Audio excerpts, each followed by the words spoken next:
my family unless the truth is out there. I commit myself to serve you all, King, country, and Commonwealth. God save the King. 2 sentences. 2 brothers. Months apart. The first is Harry, speaking to Michael Strahan on Good Morning America in January 2023, in the middle of his press tour for Spare, the book that blew the family's private tensions wide open. The second is William, 4 months later, standing on a stage outside Windsor Castle at his father's coronation concert, pledging his service to the crown in front of the entire country, with Harry sitting in the crowd, no longer a working royal, there only as a guest. Same family. Same year, based. 2 completely different messages. One brother saying the family can't move forward without confronting the truth. The other, standing at the most ceremonial moment of his father's reign, publicly recommitting to duty, tradition, and everything Harry's book had just put under a microscope. That contrast is really the whole story of this family right now.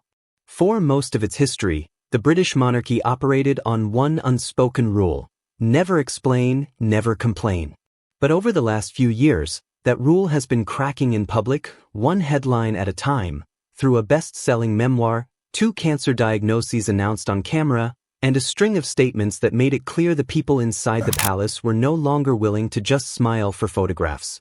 At the center of it all are 4 people the public can't stop watching: William, Kate, Harry, and Camilla. Each of them, at different points, has stepped forward, in interviews, in books, in statements, to tell their own version of events. And when you put those versions side by side, a much more complicated picture starts to form than brothers who fell out. Not a fairy tale. A family working through real strain, in front of the entire world, while still showing up for the job. This isn't speculation dressed up as fact. Everything here is what these people actually said, on the record, in their own words, and what it reveals about where the House of Windsor really stands right now. In February 2024, Buckingham Palace announced King Charles had been diagnosed with a form of cancer. Announced that the King has been diagnosed with cancer. Let me bring you that statement from Buckingham Palace in full. During the King's recent hospital procedure for benign prostate enlargement, a separate issue of concern was noted. Subsequent diagnostic tests have identified a form of cancer. Discovered incidentally during treatment for an enlarged prostate. The type was never disclosed.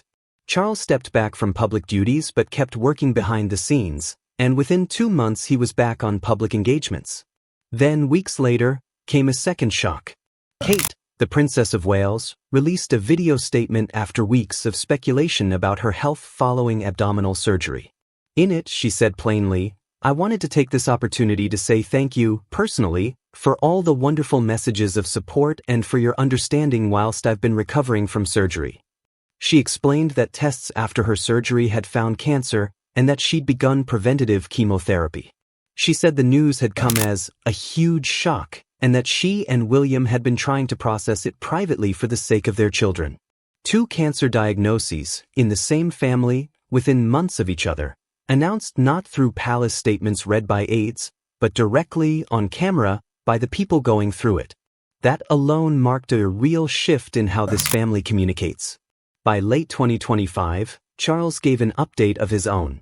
His treatment schedule would be reduced heading into 2026, which Buckingham Palace described as moving into a precautionary phase. Kate, for her part, announced in 2025 that she was in remission, posting that she remained focused on recovery while looking forward to a fulfilling year ahead.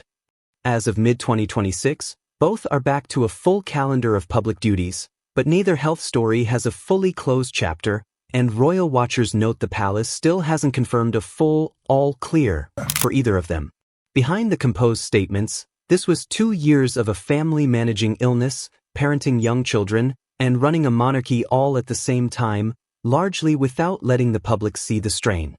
While William and Kate were holding things together publicly, the most explosive rupture in the family had already happened, and it played out in Harry's 2023 memoir, Spare. In the book, Harry describes a 2019 argument with William at his former home, Nottingham Cottage, that started over comments William allegedly made about Meghan, calling her difficult, rude, and abrasive. Harry writes that the disagreement escalated into a physical altercation, saying William grabbed him by the collar, tore his necklace, and knocked him to the floor, where he landed on a dog bowl that cracked under him. Harry says William urged him to hit back, that he refused, and that William later returned, looking regretful, and apologized. William has never given a detailed public account of that night. Buckingham Palace maintained a no-comment policy on Harry's claims throughout. But more recently, a source quoted in a separate royal biography pushed back hard, insisting William is adamant there was no physical violence, calling Harry's version a cheap shot, while acknowledging that crosswords were exchanged. That's about as close as the palace side has come to responding on the record, a flat denial of the physical claim, filtered through an anonymous source rather than William himself. Around the same period, another story was quietly reshaping public opinion, the reported dispute between Kate and Meghan over Princess Charlotte's bridesmaid dress, just days before Meghan and Harry's 2018 wedding.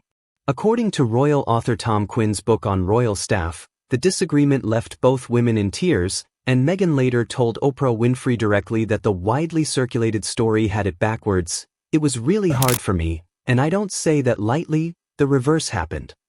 Kensington Palace never issued its own detailed account of that day, and the discrepancy between the two versions has never been publicly resolved by either side.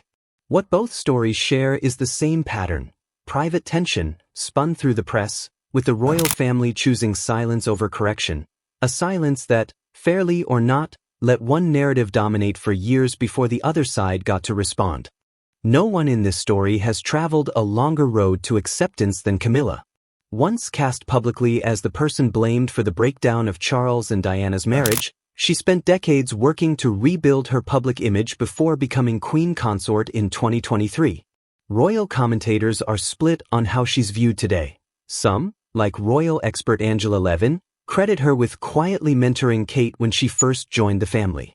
Others maintain the relationship between the two women has always been more distant than it appears in official photographs, though neither Camilla nor Kate has spoken publicly about the nature of that relationship in detail.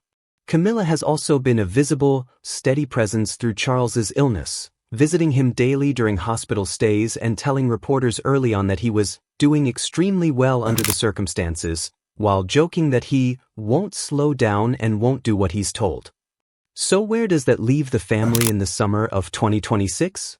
Charles remains on the throne, his cancer treatment scaled back but not declared over.